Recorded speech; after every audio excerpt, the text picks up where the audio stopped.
with some being mumbling, bumbling band of baboons. Hello, ladies and gentlefolk, knitters and fibre creators from all over the world.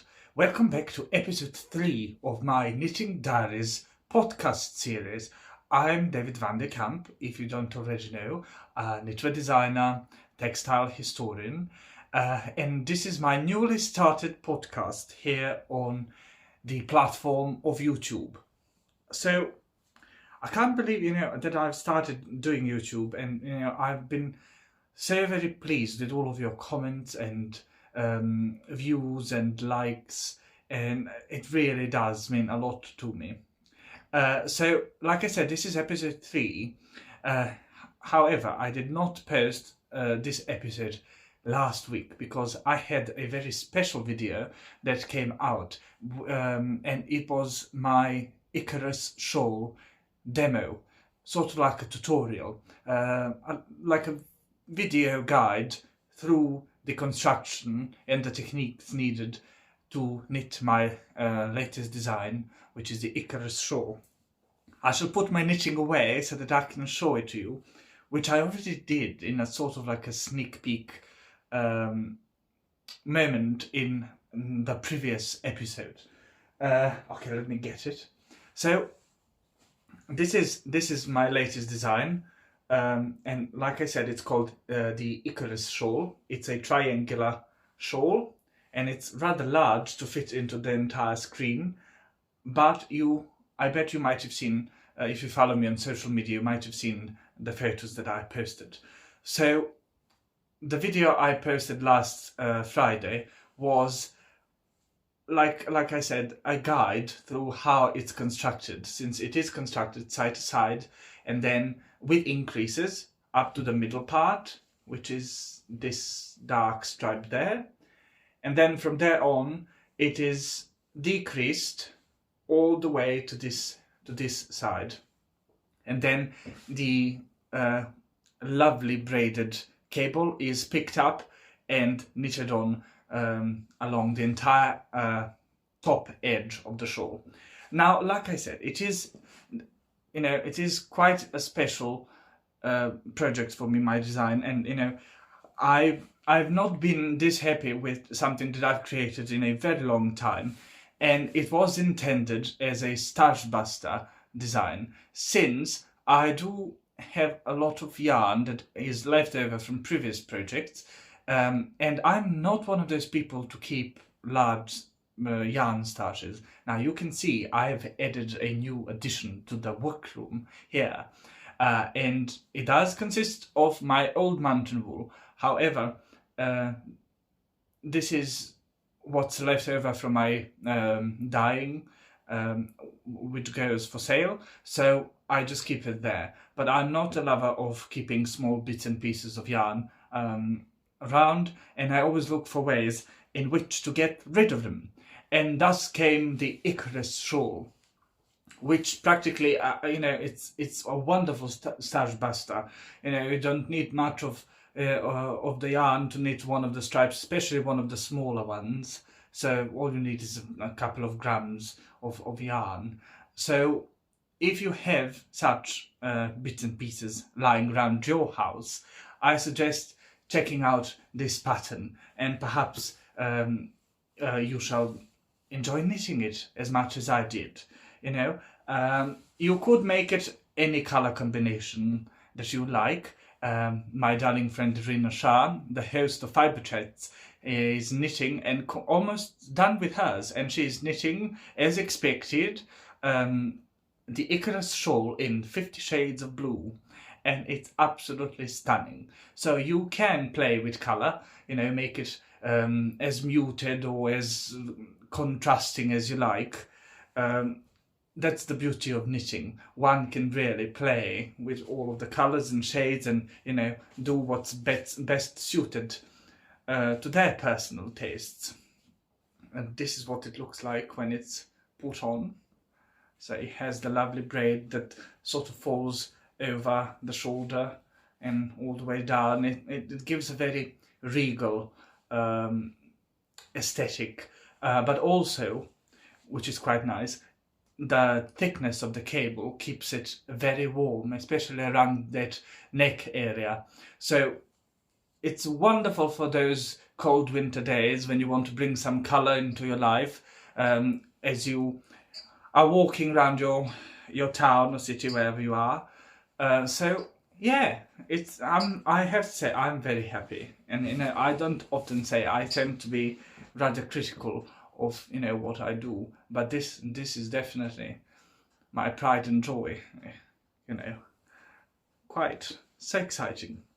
I could not wait when I was knitting on this. I couldn't wait to write the pattern up and to share it with you all. And really, all of you have been such huge support. You've given me such lovely compliments and all of the comments in the groups and everywhere across social media. So thank you for your support. So that's my Icarus shawl. Now I want to talk about another design that is actually coming out today, and it came out today as I'm filming this. So very excited about this one, and this one made me very happy. So happy that I actually smiled in the photos, which is not something that I often do. And yes, I've read all of the comments saying that I should smile more often, but you have to understand, I am smiling on the inside. I just look very stern on the outside, but I just prefer the drama of a photo. So it's quite surprising that I've smiled with this darling hat. Now this is my Holy Jolly hat, and I've first of all knitted it for myself, and of course wrote the pattern for it. But I wanted a Christmas hat, that's one of those pointy ones that falls nicely to the side and all. And if you don't know already, I am quite a Christmas fanatic. I absolutely love all things Christmas. The music, the films, the decor and all of that stuff. It just brings so much joy and sparkle into one's life. And yeah, so that's how the hat came to be. It was not planned. I just made up the design all of a sudden and knitted it up and wrote the pattern for it. And I'm going to, yes, you can see there. So it's a very simple pattern, technically speaking, since it has only 3 colors going for the entire hat, and there's only 2 patterns. So we have the snowflake pattern and then this diamondy pattern as well. So it's rather simple, and it's knitted in my old mountain wool DK weight yarn on 4mm needles, which are US 6. So it's knitted in the round, there's no seaming or anything. So you knit it in the round all the way to the top, and then you change to double pointed needles or magic loop if you prefer, and you close it off at the tip, and then you can make yourself a wee pom-pom like I did here, or you can put one of those store-bought fluffy ones, or even leave it out if you prefer. Right, I have to put it on. I mean, really have to put it on so that you can see. Look, doesn't it suit me? Oh, I do love it. No, now, please, I do not mean to brag. I'm so absolutely obsessed with this hat that I think I'm going to keep wearing it until late February. Really, it brings me so much joy, and it's such fun project to knit. One can make a few of those and give it as gifts, or perhaps even put it under or somewhere, hang it around the Christmas tree or something. So yeah, this is my Holy Jolly hat, and both of the patterns, both the Icarus shawl and Holy Jolly hat, are going to be linked down in the description box below if you would like to get yourself a copy of the pattern, and also if you would like to get the yarn for either the Icarus shawl or for the hat. And they're both available in my Ravelry store and on my website at vandekampdesigns.com. But like I said, I shall link those two pages down in the description box so that you can check it out yourself. Right, okay. I did not mess up my hair, and it's so warm. That's why I'm not going to wear it throughout the entire episode, because I think I might just boil over. But yes, I cannot wait to go outside and put it on, and yes, I have every intention of doing so. And I want to mention that the brim of the hat is not a standard 2x2 rib. It's one of those horizontal stripy, stretchy fabrics. So it's very nice and gives extra warmth and texture to the hat. Yes, fabulous. Right, so that's what's been happening over here on my side of the screen for the past week or two. Just knitting the hat and, you know, publishing the patterns and writing up the patterns, and that takes it takes quite some time. So that's what's been preoccupying my mind. Also, as you can see, I'm knitting on something new, and I'm also very excited about this. Now, I want to tell you a little story as to what this is going to be and how it came to be. So, when I only started knitting, and I think I was quite young, so I first learned how to crochet and then changed to knitting. And at first I only knitted socks and hats and such small projects, right? So after a while I've knitted a few jumpers for myself, one that I forgot to swatch for and it ended up being a bit too big for me, but it was alright, I gave it to a cousin. And then I really wanted a cardigan, something, you know, with a hood, something that's, you know, nice and snuggly and large, and something that I considered fashionable at the time. So I went on and knitted one, and I've done the entire cardigan. There's no buttons or anything, it's just like a shawl collar that goes straight into the hood. And I've done the whole thing in seed stitch, and I used 2 strands of fine yarn on, I think it was 3mm needles. So it took forever to do. And then once it was finished, I decided to knit another one in different colors. So I have one now that is in like a beige, sandy, muted shade, and one that was like navy blue with speckled white. So I made those two, and let me tell you, I'm not so keen on wearing knitwear as much as I think I should, but those 2 cardigans I've been wearing for years and years. I calculated I've had them for 9 years now, and believe me I've been wearing both of them every autumn, every winter, every spring, and they are still good as new. It was not wool yarn, I think it was a blend of wool and something acrylic, you know, it was nothing fancy. But to my surprise, it lasted all this time and it still looks rather splendid.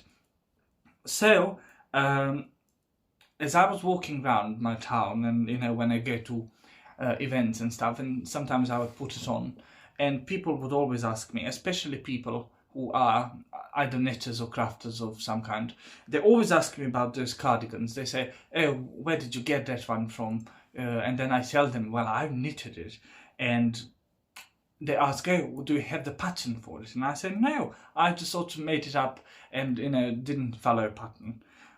So when I finished the Icarus shawl and the hat, I thought to myself, well, why don't I knit another cardigan, the same cardigan, except that I changed the bodice, not to do the whole thing in seed stitch, but do it mostly in stocking stitch, and in single colour. And why don't I write the pattern up for that? Perhaps people would like it. And I also quite needed a project that does not involve one's mind as much as some other projects, something that I could just knit whilst watching television or reading a book. So then I had to decide the colour, and I went with a very plain, natural grey. This is my old mountain wool in the natural shade, so this is how it comes off the sheep. And it is slightly speckled if you look at it very up close. So it has the breaking of light affects it as well. I don't know if I can perhaps bring that there so that you can see. It won't focus.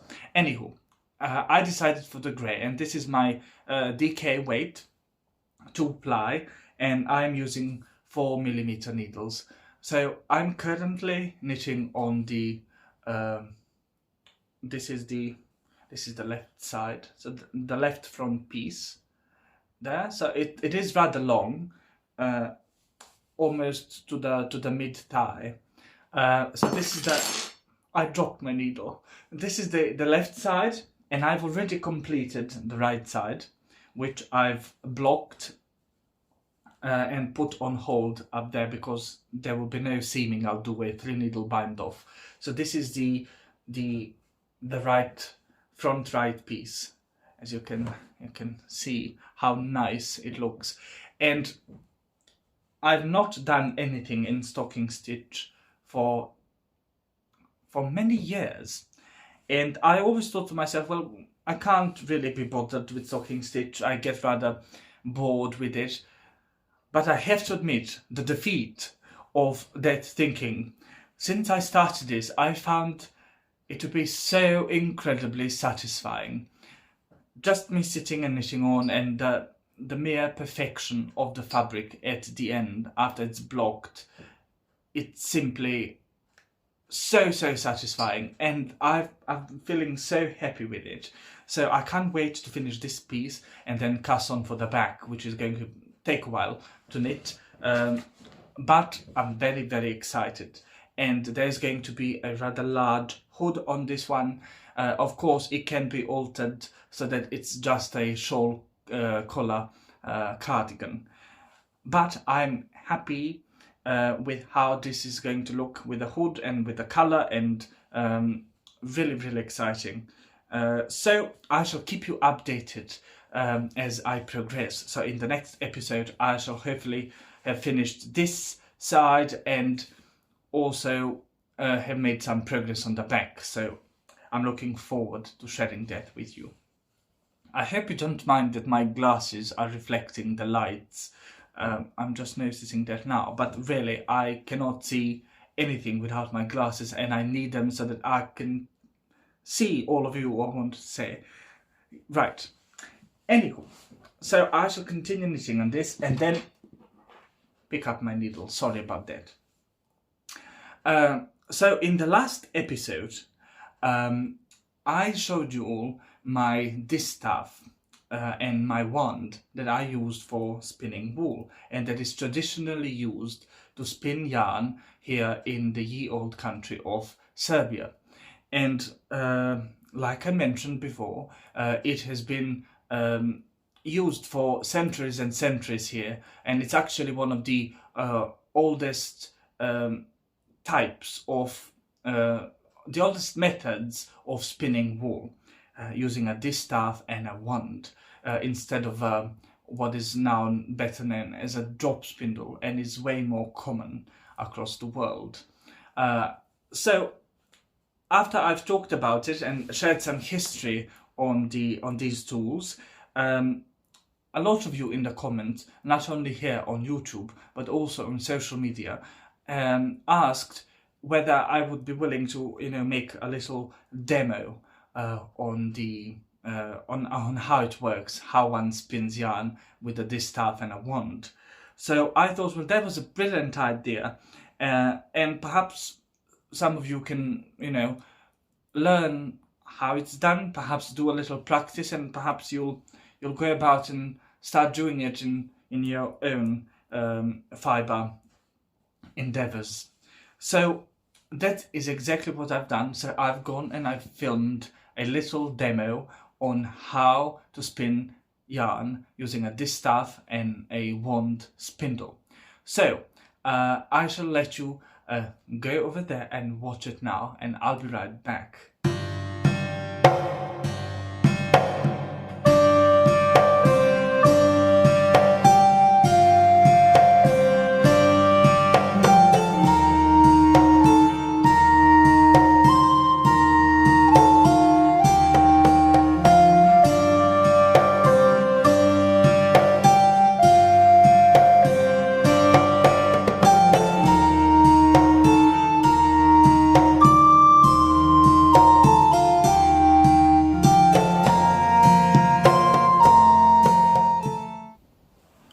Hello, welcome to my spinning using a distaff and a wand spindle demo.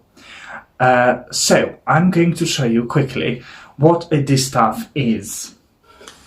So we have a piece of wood that is flat at the top, and we call this the head, and this is the stick. Now, I'm not going to use this one for today's demo because this one is rather old and it broke off over time, so it's a bit too short for me to hold. However, I do have a spare one, so let me show you that one. And this is what it looks like. So, as you can see, it's much longer at the base and it has a slightly bigger head. And I've already wound my wool on there and I tied it nicely. That's why we have all these slits at the back on the sides of our distaff, so that our thread doesn't move up and down and potentially sets our fleece free. So there's a few ways to hold it. I cannot hold it the way women of the time used to hold it because of how I dress today and how we people generally dress today. Back in the days, they had these very strong woven belts worn around their skirts, and they would put it under their arm and tuck it into the belt so that it would stay like that. However, I do not do it like that. So what I do is I put it between my legs and I hold it there in place. That's why it's important that the base of your distaff is long enough to hold securely between your knees. Because what's important is that your hands, both of them, are free. And then what you'll need is a wand spindle, which is just an elongated piece of wood with a pointy tip, and it's a bit thicker at the bottom. And what we do is we use this tip to put the twist into our fiber. And the way our hands operate is that our left hand is used to draw the fleece, and our right hand is used to continuously turn our spindle. So you cannot let go of it. You have to keep turning, unlike with the drop spindle, where you spin it and you let it drop, and then you can use both of your hands to draw the fiber. In this case, you have to keep twisting it. So, it'll take some time for you to get the rhythm of both pulling the yarn, the fiber, and twisting the spindle at the same time. But that coordination comes with a little bit of practice, and believe me, once you get into the rhythm, you will absolutely love it. Now, I'm going to zoom in the camera so that you can see exactly what I'm doing. Alright, so welcome to the up close. I'm going to fluff up water mouthful, this fleece a little bit so it's easier to show. You want to get a piece of scrap yarn and you want to wind it onto at around the middle point of the spindle, and then you want to simply spiral it all the way to the tip of the spindle there, and you want to place your 3 fingers there to hold it in place. Now you've already fluffed up your fleece and you want to place that piece of fluff of yarn onto that fluff, and now, like I mentioned, your right hand is going to keep twisting the spindle until there's twist, and you will be able to feel it in your left hand, the twist setting. And you want to pull very gently with your left hand onto the fleece. So keep twisting. You can stop and pull. Twist, stop, and pull. And your right hand will be going away from your body. Now you have to make sure that you're doing this very gently so that you don't get your yarn all tangled. So you want to gently pull with your left hand, and you are twisting the tip of your spindle the entire time.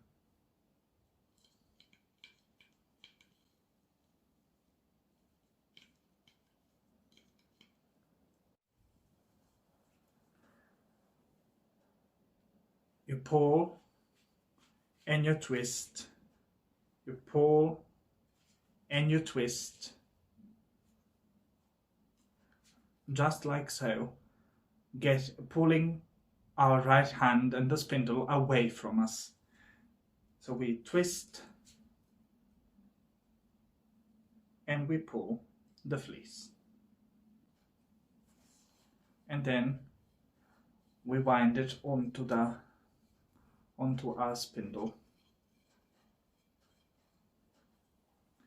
And every time you pull it up to the point in a spiral. And you simply keep twisting and pulling onto the fleece.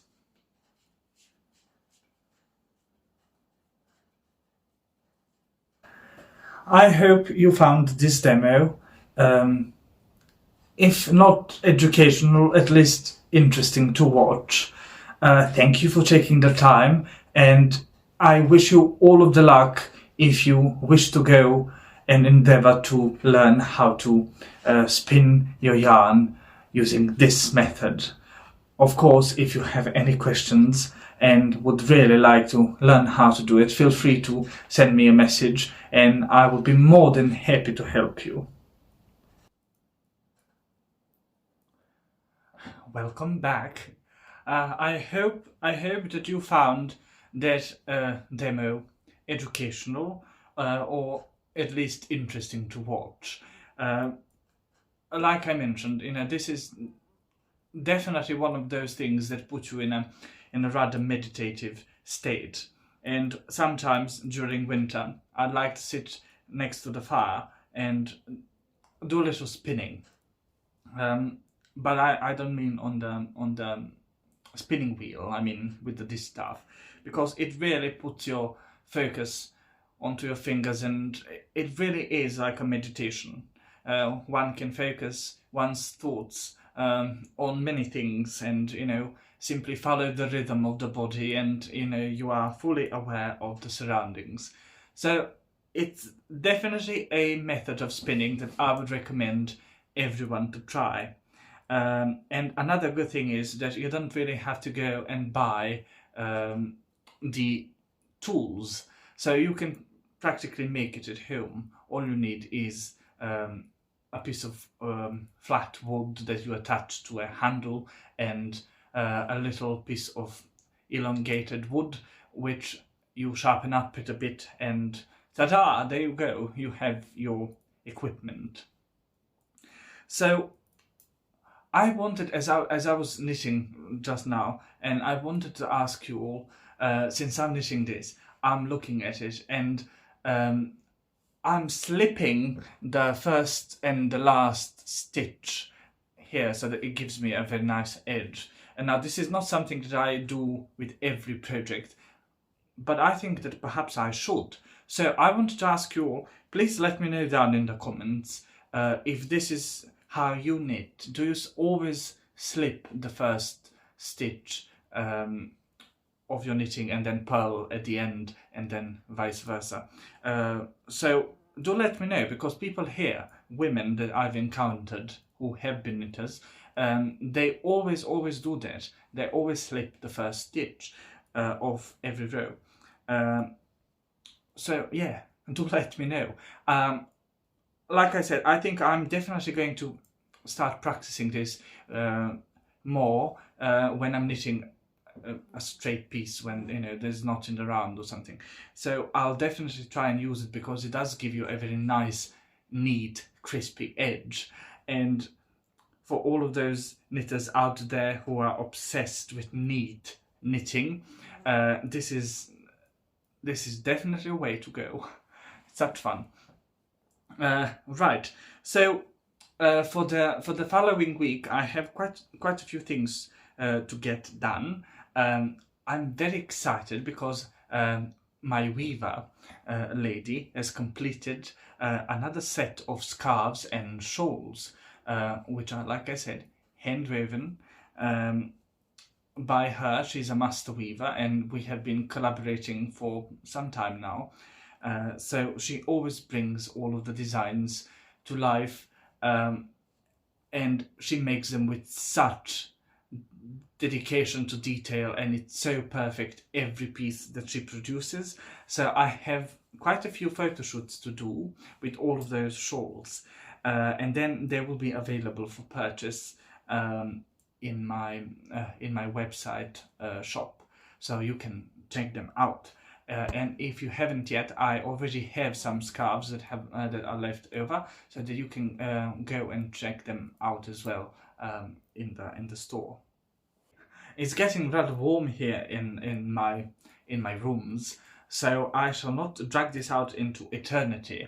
And I really want to say thank you for your support. Thank you for following me and my work, and for showing interest in what I do. I would really appreciate if you would hit the subscribe button and that notification bell button. It just shows me, it gives me encouragement to continue producing these videos and sharing them with you all. And I don't only want to put a podcast out there so that you can listen to me talk for some time. I really want to share some of the things that I know and perhaps inspire or motivate some of you. And also perhaps you even get to learn something. For example, today I've shared the spinning technique, but I will always try and think of something that I can perhaps share with you, something educational. So if you get any ideas, if you get any ideas as to what you would like me to show or demonstrate, please let me know in the comments, or write me an email, or any suggestions are more than appreciated. On that note, also please come and join my Facebook group, which I'm a co-founder of with Irina Shah from Fiberchats. Please come and join our group. We are almost at 20,000 members, which is so extraordinary, and I'm so happy that we have made such a big progress in such a short time. Our group is so very precious to both of me and Irina, and if you come and join, you will have a jolly good time, I'd like to say. Also, you can send me a Facebook friend request, or add me to your friends on Ravelry, or follow me on Instagram, and get in touch. I always like making new friends, and social media has allowed us to connect with each other with only just a few clicks on our telephones. So there's definitely some really good benefits to the internet and social media and all of that technological stuff. So don't forget to subscribe and leave a comment, a like, share your suggestions, and I shall see you next week with episode 4. Thank you so very much for coming and joining me, and for listening, and for being a good knitter friend while I'm knitting, and we can chat like this a little bit. So yeah, I shall say ta-ta for now, and I shall see you all next week. Bye.